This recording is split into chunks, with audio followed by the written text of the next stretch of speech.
Hello दोस्तों, मैं हूँ माया। आज मैं आपको स्वामी विवेकानंद जी के बारे में बताने जा रही हूँ। कलकत्ता महानगर में मुलिया नामक एक मोहल्ला था। इस मोहल्ले में गौर मोहन मुखर्जी नामक एक गली थी। इस गली में बाबू विश्वनाथ दत्त का परिवार रहता था। दत्त साहब के परिवार में वे और उनकी पत्नी थे। दत्त साहब ने बहुत आलीशान मकान बना रखा था, लेकिन एक बच्चे की किलकारी के बिना उस मकान की सुंदरता अधूरी रह गई थी। उनकी पत्नी भुवनेश्वरी देवी प्रतिदिन ईश्वर से एक बालक की याचना करती थी। बालक की ख्वाहिश को लेकर अब वे उदास रहने लगी थी। एक दिन दत्त साहब ने उन्हें उदास देखा तो उन्होंने उनकी उदासी का कारण पूछा। इतनी उदास क्यों हो? आज बगल का वह सुंदर सलोना बच्चा आया था। भुवनेश्वरी देवी ने सिर झुकाते हुए जवाब दिया। वह बच्चा बहुत ही प्यारा है, दत्त साहब ने कहा। मैं उसे जब जब देखती हूँ तब तब मेरे दिल के अंदर एक तूफान सा उठने लगता है। मेरा मन हिलोड़े मारने लगता है कि काश मेरा भी कोई बालक होता। मैं अपने आप को बहुत समझाने का प्रयास करती हूँ मगर सफल नहीं हो पाती, भुवनेश्वरी ने कहा। मैं तुम्हारी पीड़ा समझता हूँ, दत्त साहब ने उनके बगल में बैठते हुए कहा।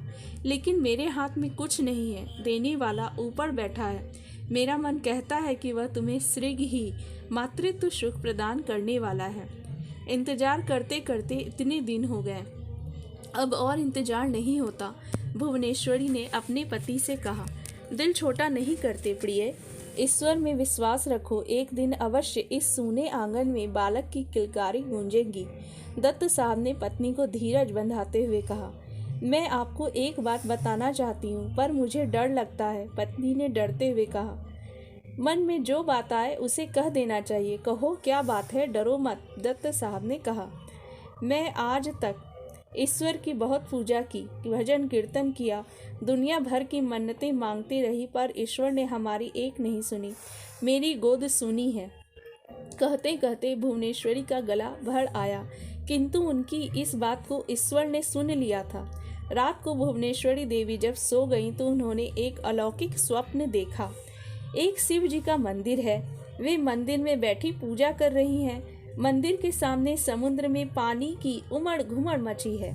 सूर्य की लालिमा समुद्र के पानी को अपने रंग में रंग चुकी है। वहां खड़े शिव जी मंद मंद मुस्कुरा रहे हैं। कुछ देर बाद भगवान शिव एक बालक के रूप में परिवर्तित हो जाते हैं और भुवनेश्वरी की गोद में बैठकर किलकारी मारने लगते हैं। स्वप्न देखने के बाद भुवनेश्वरी देवी नींद से जाग गईं। स्वप्न की बातों को वे अपने दिमाग में बसा चुकी थीं। उन्होंने अपनी आंखें बंद करके शिव जी के नाम का जप करना आरंभ किया। वे कई घंटों तक नाम जप करती रहीं। समय ने करवट बदली। भुवनेश्वरी देवी के गर्भ में बच्चा पलने लगा।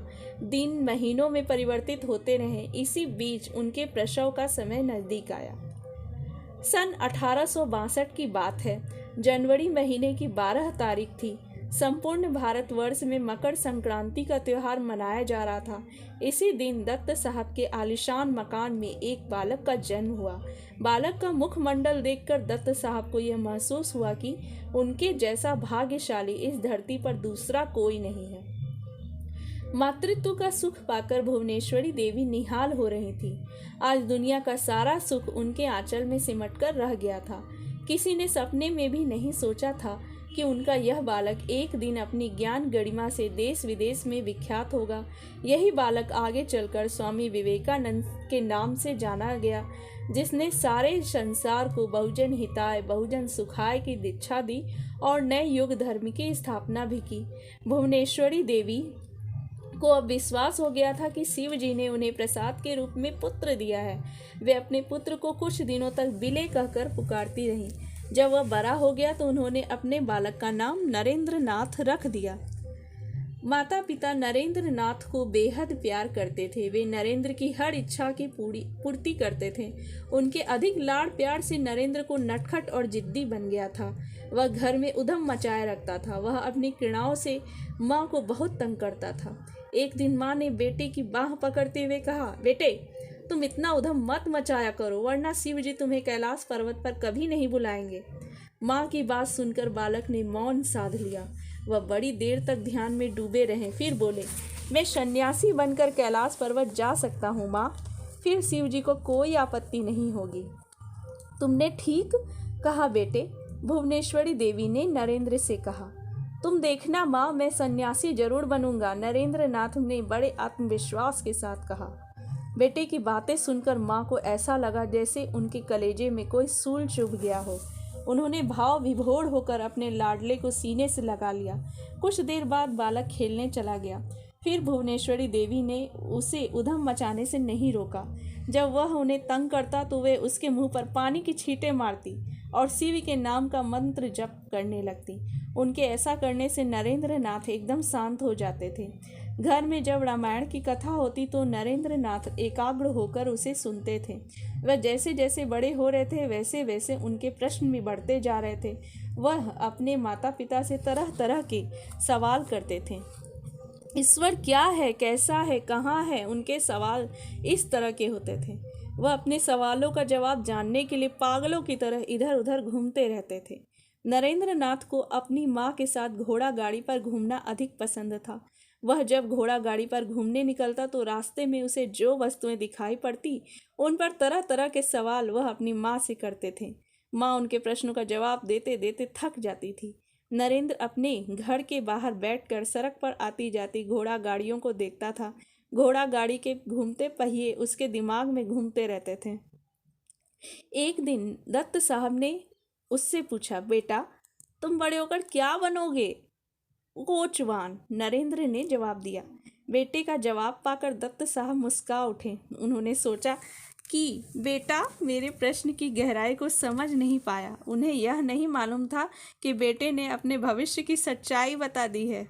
शास्त्र में घोड़े को इंद्रिय कहा गया है। बड़े होकर नरेंद्र ने इसी घोड़े को अपने मन की लगाम से आजीवन काबू में रखा। जीवन के अंतिम दिनों में भी वह अपनी आत्मा के रथ को अंतिम सीमा तक हाँक ले गया था। इसी तरह वे सचमुच एक कोचवान सिद्ध हुआ था। भुवनेश्वरी देवी रोज आसन पर बैठकर ईश्वर का ध्यान किया करती थी। उनकी देखा देखी नरेंद्र भी ईश्वर का ध्यान करने लगा। वह माँ से अधिक ध्यान मग्न हो जाता था। उसकी इस दशा को देखकर लोगों को बड़ा आश्चर्य होता था। एक दिन नरेंद्र अपने साथियों को ध्यान करने की विधि बता रहा था। वह ध्यान में डूबा हुआ था। उसके साथी उसे देखकर ध्यान में डूबने का प्रयास कर रहे थे। तभी उन्हें सरसराहट की आवाज़ सुनाई दी। उन्होंने देखा तो नरेंद्र के पीछे एक काला नाग फन फैलाए बैठा था। नाग को देखते ही उसकी सिट्टी पिट्टी गुम हो गई। उन्होंने जाकर नरेंद्र के माता पिता को इसकी जानकारी दी। दत्त साहब घबराकर नरेंद्र के पास आए। उनके साथ भुवनेश्वरी देवी भी थी। वे नरेंद्र को पुकारते हुए बोले, बेटा तू पीछे मत हटना, तेरे पीछे नाग खड़ा है। तुम धीरे धीरे आगे की ओर बढ़कर कमरे से बाहर आ जाओ। नरेंद्र उनकी बातें सुन नहीं सके क्योंकि वह ध्यान में डूबे थे। तभी नाग ने अपना फन समेटा और सरसराता हुआ वहां से बहुत दूर चला गया। खतरा टलते ही भुवनेश्वरी ने दौड़कर अपने बेटे को सीने से लगा लिया। तुझे नाग ने कहीं काटा तो नहीं? भुवनेश्वरी ने पूछा। मुझे नाग के बारे में कुछ नहीं पता, नरेंद्र नाथ ने कहा। माँ उसे घर ले आई और उन्होंने तुरंत पंडित को बुलाया। उन्होंने पंडित से नाग की सारी बातें बता दी। पंडित जी ने कहा, बेटी भुवनेश्वरी, आपकी आत्मा बड़ी पवित्र है। यह तुम्हारा पुण्यों का ही प्रताप है। जिस पुत्र को तुमने जन्म दिया है वह या तो सम्राट बनेगा या तो महान योगी। पंडित जी की भविष्यवाणी पर भुवनेश्वरी कई दिनों तक सोच विचार करती रही। फिर उन्होंने सब कुछ भगवान शंकर पर छोड़ दिया। नरेंद्र जब छुआछूत की बातें सुनता था तो उनका मजाक उड़ाने लगता था। उसके पिताजी एक वकील थे। उनके पास भी सभी जातियों के लोग मुकदमा के सिलसिले में आते थे। ऐसे में भुवनेश्वरी नरेंद्र नाथ को समझाती थी, बेटा हम मुसलमान के हाथ का छुआ कुछ भी नहीं खाते क्योंकि वे नीच जाति के हैं।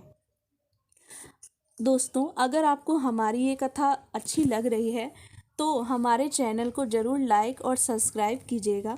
अगर आप स्वामी विवेकानंद के बारे में और जानना चाहते हैं तो कमेंट करें। हम उनके हुक्के में अपना मुंह नहीं लगा सकते क्योंकि वे नीच जाति के हैं। हुक्के की बात नरेंद्र की समझ में नहीं आई। वह अकेले कमरे में गया।